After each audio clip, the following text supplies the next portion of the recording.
December 7, 2023 నాడు మనం అధికారం చేపట్టి అధికారంలోకి వచ్చిన తర్వాత ఎంబడే ఫిబ్రవరి 4 నాడు, ఫిబ్రవరి 4, 2024 నాడు మంత్రివర్గంలో ఆమోదం చేసి ఫిబ్రవరి 6, 2024 నాడు సహచర మంత్రివర్గ సభ్యులు పొన్నం ప్రభాకర్ గారు ఇదే సభలో తమరి అనుమతితో తీర్మానాన్ని ప్రవేశపెట్టినము. ఆ తర్వాత పార్లమెంటు ఎన్నికలు 5-6 నెలలు ఈ ప్రక్రియకు పార్లమెంట్ ఎన్నికల వల్ల విఘాతం కలిగింది. కానీ ఈ ప్రభుత్వం మా నాయకుడు మేము ఇచ్చిన మాట ప్రకారం ఈ సమాజంలో కులగణన జరగాలి, కులగణనలో రాజకీయ, ఆర్థిక, సామాజిక అన్ని వివరాలను పొందుపరచాలన్న ఆలోచనతోటి ఈ కార్యక్రమాన్ని ముందుకు తీసుకెళ్లాలన్న లక్ష్యంతో మంత్రివర్గ ఉపసంఘాన్ని పెద్దలు ఉత్తమ్ కుమార్ రెడ్డి గారి అనుభవాన్ని దృష్టిలో పెట్టుకొని వారిని, దామోదర్ రాజ్ నరసింహ గారిని, పొన్నం ప్రభాకర్ గారిని, దుద్దిల్ల శ్రీధర్ బాబు గారిని, సీతక్క గారిని కమిటీలో పెట్టి ఈ ప్రక్రియను మొత్తం ముందుకు తీసుకువెళ్లే ప్రయత్నం చేసినాం. ఈ ప్రక్రియలో భాగంగా బీహార్, అంతకుముందు కర్ణాటక రాష్ట్రాలు ఈ ప్రక్రియను చేపట్టి బీహార్ తీసుకొచ్చిన ఈ వివరాలను కోర్టులు కూడా వాటి మీద స్టే ఇవ్వడంతో తప్పిదం జరగొద్దు, ఇది పక్కడ్బందీగా ఉండాలి అని చెప్పి అధికారులను ఆయా రాష్ట్రాలకు పంపించినాం అధ్యక్ష. ఇదేదో ఆషామాషిగా ఇక్కడ ఉన్న కొద్దిమందిని పంచాయతీరాజు లేకపోతే ఏదైనా డిపార్ట్మెంట్కి సంబంధించిన క్రింది స్థాయి ఉద్యోగస్తులను పంపించే వివరాల సేకరణ కాదు అధ్యక్ష. ఈ దేశంలోనే, ఈ దేశానికి ఆదర్శంగా ఉండే ఒక దిక్సూచిగా మారాలని తెలంగాణ రాష్ట్ర ప్రభుత్వం ఇతర రాష్ట్రాలలో ఇట్లాంటి ప్రక్రియ చేపట్టి ఈ ప్రక్రియ న్యాయస్థానాల ముందు నిలవకపోవడం,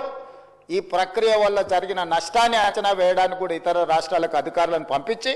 ఆయా రాష్ట్రాలలో జరిగిన పరిణామాలను మనమంతా కూడా ఒక స్టడీ చేసి అధికారుల నుంచి నివేదిక తెప్పించుకొని తద్వారా జనగణన ఏ విధంగా చేసిండ్రు, ఇతర రాష్ట్రాలలో కులగణన ఏ విధంగా నిర్వహించిండ్రు, వీటన్నిటిని పరిగణకు తీసుకొని పదే ముఖ్యమంత్రి స్థాయిలో నేను, ప్లానింగ్ బోర్డు ఉప ముఖ్యమంత్రి గారు ఆర్థిక శాఖ కిందకు వస్తుంది వారు, అదేవిధంగా మా cabinet sub committee chairman Uttam Kumar Reddy గారు వివిధ సందర్భాలలో చీఫ్ సెక్రటరీ గారితో సహా 12 సార్లు సమావేశాలు పెట్టి సమీక్షలు చేసి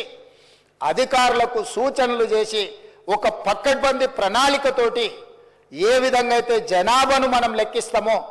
ఆ రకంగా మొట్టమొదట ఇండ్ల వివరాలు సేకరించే కార్యక్రమం చేపట్టినాం అధ్యక్ష. ఈ తెలంగాణ రాష్ట్రంలో ఉన్న పాత 10 ఉమ్మడి జిల్లాలలో ప్రతి గ్రామంలో, తండాలో, గూడెంలో ఇండ్ల వివరాలు సేకరించి ఆ ఇండ్లను అన్నిటిని కూడా ఎన్యూమరేట్ చేసి ఆ ఇండ్ల మీద స్టిక్కర్ అంటించి ప్రతి 150 ఇండ్లను ఒక గ్రూపుగా అంటే అధ్యక్ష మ్యాపింగ్ చేసి ఇట్లా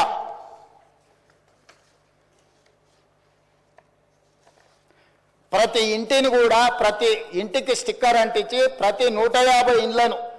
ఇట్లా మార్కింగ్ చేసి ఈ రకంగా 150 ఇండ్లను ఒక యూనిట్ కింద, ఒక బ్లాక్ కింద గుర్తించి ప్రతి యూనిట్ని ఈరోజు నేను ఇంతకుముందు చెప్పినట్టు 94,000 పైచిలకు యూనిట్లుగా గుర్తించి వీటి ప్రతి ఏరియాకు ఒక్కొక్క ఎన్యూమరేటర్ని ఇచ్చేసి ఈ 150 ఇండ్లను రోజుకు 8 నుంచి 10 కంటే ఎక్కువ చేయకూడదు. ఎందుకంటే 10 కంటే ఎక్కువ చేస్తే వాళ్ళు తొందరపాటులో హడావిడిగా చేయాలన్న నిర్ణయంతో వాళ్ళు తప్పర్లు జరగడానికి అవకాశం ఉంటుందని చెప్పి వివిధ డిపార్ట్మెంట్లకు సంబంధించిన వాళ్ళు, teachers, agriculture extension officers, anganwadi teachers, IKP, ఏపీఎంలు, bill collectors and assistant bill collectors, ward officers, Indira Kranti పథకం బుక్ కీపర్స్,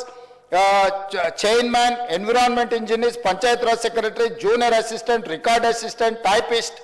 వర్క్ ఇన్స్పెక్టర్, ఇట్లా ప్రభుత్వంలో ఉన్న వివిధ శాఖలకు సంబంధించిన అధికారులను ఈరోజు మనం వాళ్ళందరినీ పెట్టి ప్రతి ఇంటికి ఇలాంటి స్టిక్కర్ను అంటించినాం అధ్యక్ష. మొదటి 3 రోజులు ఈ రాష్ట్రంలో ఉన్న అన్ని గృహాల యొక్క వివరాలను సేకరించి ఆ వివరాలన్నిటిని కూడా ప్రతి ఒక్కరి ఇంటికి ఇట్లా స్టిక్కర్ అంటించి ఫస్ట్ ఇండ్లను గుర్తించడం జరిగింది అధ్యక్ష.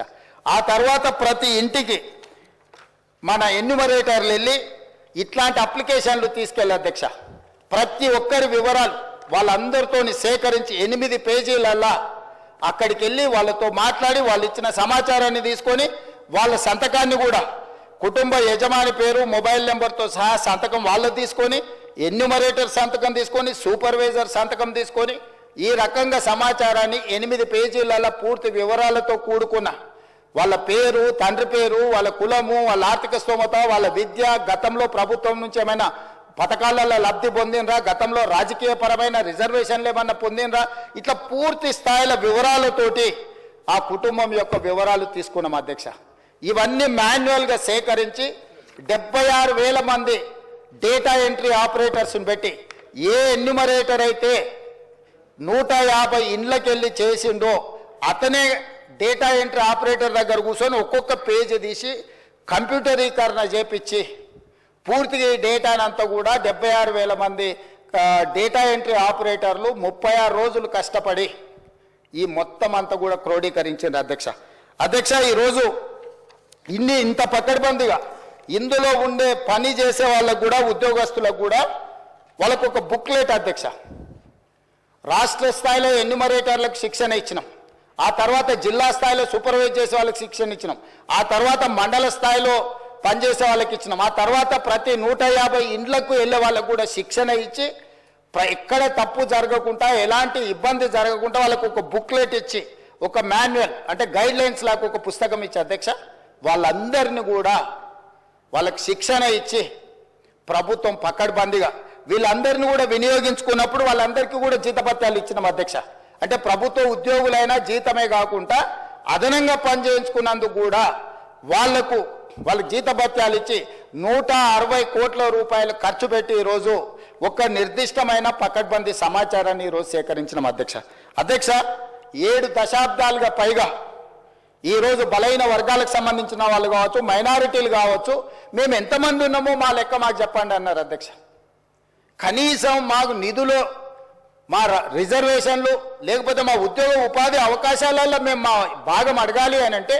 కనీసం మా లెక్క తేల్చండి అని అంటే ఎవ్వరు కూడా వాళ్ళ ఆర మొలకించిన వాళ్ళు లేరు అధ్యక్ష. అందుకే ఈరోజు ఈ ప్రభుత్వం స్పష్టంగా నిర్ణయం తీసుకొని ఇది ఒక చారిత్రాత్మకమైన నిర్ణయం, రేపు సమాజం యొక్క అభివృద్ధికి ఇది ఒక దిక్సూచిగా, ఒక మోడల్ డాక్యుమెంట్గా మారుతుందని చెప్పి ఈరోజు ఒక పకడ్బందీ ప్రణాళికతో చర్య తీసుకున్నాం అధ్యక్ష. అందుకే ఈరోజు కమిషన్ ఇచ్చిన నివేదికను క్యాబినెట్ సబ్ కమిటీ స్వీకరించి ఈరోజు ఉదయం క్యాబినెట్లో దాన్ని చర్చ పెట్టి క్యాబినెట్లో ఆమోదింపజేసి ఈరోజు ఈ సభలో ప్రకటన చేస్తున్నాం అధ్యక్ష. ఎందుకంటే దీనికి పూర్తి స్థాయిలో చట్టబద్ధత కల్పించాలి. రేపటి నుండి ఈ నివేదిక